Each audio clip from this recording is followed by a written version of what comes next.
අපේ දර කුඩු බිව්වට කමන්නේ. අපේ සල්ලින කුඩු බොන්නේ. රජේ සල්ලි වලින්ද රජ උන්ට තිබෙන කුඩු නතර කරන්න. කුඩු කෑල්ල බිව්වොත් අලක් නතර දාලා රිමන් කපලා නතර ගහනවා. අන්තර මගේ දරුවා දුන්නා එළියට මරලා ඉවරලා. දැන් පොලිසිය නිස්සද්දයි. මගේ පුතා මැරුවා. එතකොට එන් කිව්වා මේ පොළු පාරවල් 100ක් විතර මගේ පුතාගේ පිටේ තියෙනවා කියලා. පොළු වලින් ගෙනලා තිබුණා. මුත්තල වගේ තිබුණා. අයියා මම අම්මලාට මේව වෙන්නන්නේ. මගේ රත්තරන් මගේ රංගමනික. මගේ දරුවා වෙලියට දුන්නේ නැහැ.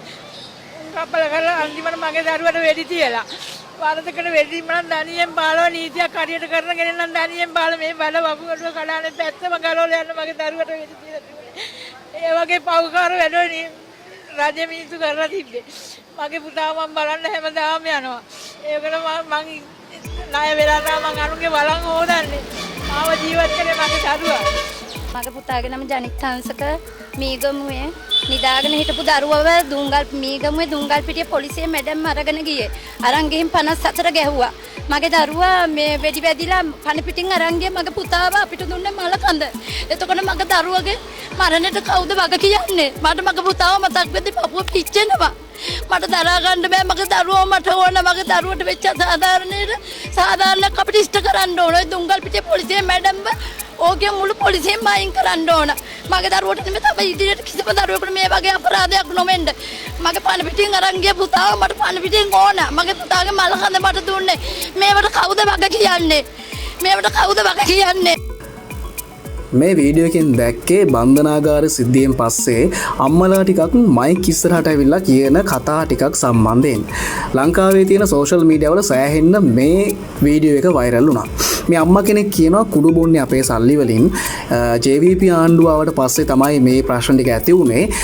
රජයෙන් සල්ලි දීලා නෙවෙයි බොන්නේ අපේ සල්ලි වලින් කියන කතාවක් තමයි ඒක අම්මා කෙනෙක් කියන්නේ. තවත් අම්මලා වගේක් මයික් වලට කතා කරලා බොහොම සංවේදී කාරණා කිහිපයක් පිළිබඳව එතන කතා කරන මොනවා වුණත් ඒ මැරුණේ තමන්ගේ දරුවෝ. අම්මලා හැමෝටම පොදුවේ මේ දරුදුක කියන එක දැනනවා. මේ සංවේදී කාරණාත් එක්ක තමයි මේ කතාව ඉදිරියට අරන් යන්න වෙන්නේ. හැබැයි මේකේ ඇත්තම කතාව අපි ගත්තොත් එහෙම බන්ධනාගාර තියෙන්නේ ලෝකේ සහ ලංකාවේ.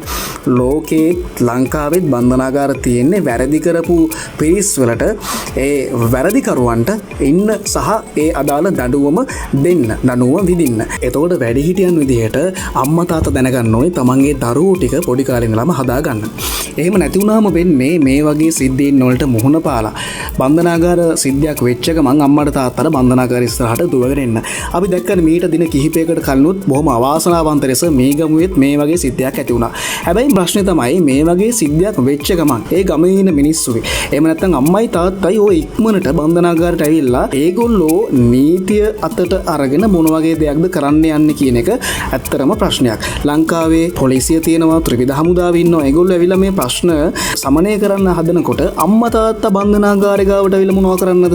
මේ වගේ සිද්ධි නිකන් ලංකාවේ වෙන්නෙත් නැහැ. ලොකු නඩු තීන්දුව වල ප්‍රතිඵල එළියට එනකොට තමයි මේ වගේ කේස් එකක් දෙකක් උඩට ඇවිල්ලා ටිකක් ඇවිස්සලා බන්ධනාගාර පද්ධතිය ගැන ලොකු කතාවක් වෙන්නේ. ඒත් එක්කම දැන් බන්ධනාගාර ගැන කතා කරන්නේ ඊයේත් මේ කේස් එක පත් වුණානේ. එතකොට අපිට කියන්න තියෙන්නේ මේ ගමුව මහර බන්ධනාගාර ඇතුලේ කෑ ගහන අඬන අම්මලා තාත්තලා දිහා බලලා ඕකුන් සේරම මරන්න ඕන කියන නූගත් කෙනෙකුට මතක් කරලා දෙන්න එක දෙයක් තියෙනවා. බන්ධනාගාරයක ඉන්නේ සේරම මිනිමරුවෝ හරි කුඩු හරි විතරක් නෙවෙයි. පාරේ යනකොට අපේ නොවන වැරැද්දකින් වෙන හදිසි අනතුරකින් ඇතුළට ගිය කෙනෙක් මේකේ ඉන්නත් පුළුවන්. ණය මුදලක් ගෙවා ගන්න බැරි වුණු අසරණ මිනිස්සෙක් හිරකට වෙලා හිරබත් කන්නත් පුළුවන්.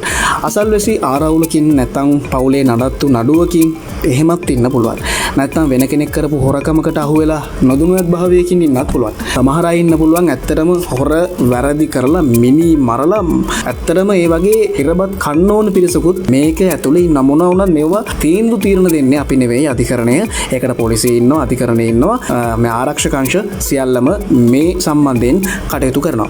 ඇත්ත කියන්නේ හැමදාම එකම තැන තියෙන දෙයක් නෙවෙයි. බලවත් මිනිස්සුන්ට Tamanට ඕනම විදිහට සත්‍ය නිර්මාණය කරද්දී අහිංසක මිනිස්සුන්ට සිද්ධ වෙනවා Tamanගේ නිවැරදි නිවැරදිකම ඔප්පු කරන්න සමහර අවස්ථාවලදී ජීවිතෙන් වන්දි ගෙවන්න. අද වෙලා තියෙනෙත් ඒකනේ මහා පරිමාණ කුඩුජාවාරම්කාරයෝ සුදු ඇඳගෙන පන්සල්වල පිළිම විවෘත කරද්දී උන්ගේ බිල්ලක් වෙච්ච අසරණ දරුවන්ගේ මිනිය ළඟ අම්මලා තාත්තලා අඬනවා.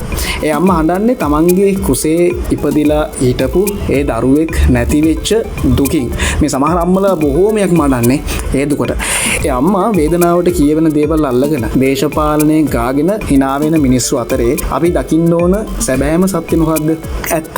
සමහර ආණ්ඩුවලට පාලකයන්ට විතරක් බැනලා අපිට අත හොද ගන්න බෑ. අපේ දරුවෝ කුඩා කාලේ ඉඳන් හැදෙන සහ හදන වගකීම තියෙන කාගේ අතේද? අම්මලා තාත්තලා අතේ. තමන්ගේ දරුවෝ යන්නේන තන ආශ්‍රය කරන යාළුවෝ දරුවන්ගේ වෙනස් වීම ගැන පොඩි කාලේ ඉඳලම සෙවිල්ලෙන් හිටියානම් අද මේ දරුවෝ මේ සමාජයේ බිල්ලක් වෙන්නෙත් නෑ. කුඩු බිව්වට මරන්න අයිතියක් නෑ කියලා අඬන්න කලින් ඒ දරුවන්ව ආගාදයට වැටෙන්නත් කලින් බේරා ගන්න ඒ වගකීම මේ අම්මා තාත්තට ගන්නත් තිබුණා මේ වගේ ඉස්සරහට ඇවිල්ලා අඬන්නත් කලින්. ඒ වගේම බැහැවුණු මිනිස්සෙක්ව මරලා දාන්නේ නැතුව පුනරුත්ථාපනය කරන්න ඕනේ කියන එකයි නාගරික ශිෂ්ට සම්පන්න සමාජයක ලක්ෂණය. විශේෂයෙන්ම මේ 21 වන සියවසේ තාක්ෂණයෙන් අපි කොච්චර රන් වෙලා තිබ්බත් මානුෂීය හැඟීම් අතින් සමහර විට අපි ඈත් වෙලා ඉන්න පුළුවන්. මේ වගේ ආහාරයක් දකිද්දි ෂෙයා වෙද්දි වෛරල් යද්දි මේ කොටස් වල අර වෛරල්ම නැත්නම් හිට්ම වෙන කෑල්ල අරගෙන සමහර සෝෂල් මීඩියා ප්ලැට්ෆෝම් වල ඉන්න උදවියයි ලංකාවේ මීඩියා channel වලයි ගහන සිද්ධි දැක්කම අපට කොච්චර මනුස්සකමින් ඈත් වෙලාද කියන කාරණේත් හිතා ගන්න පුළුවන්. ආදරය ගැන හැලෙලියන බුදුබණ ෂෙයා කරන සහකම්පනය ගැන කතා කරන අපි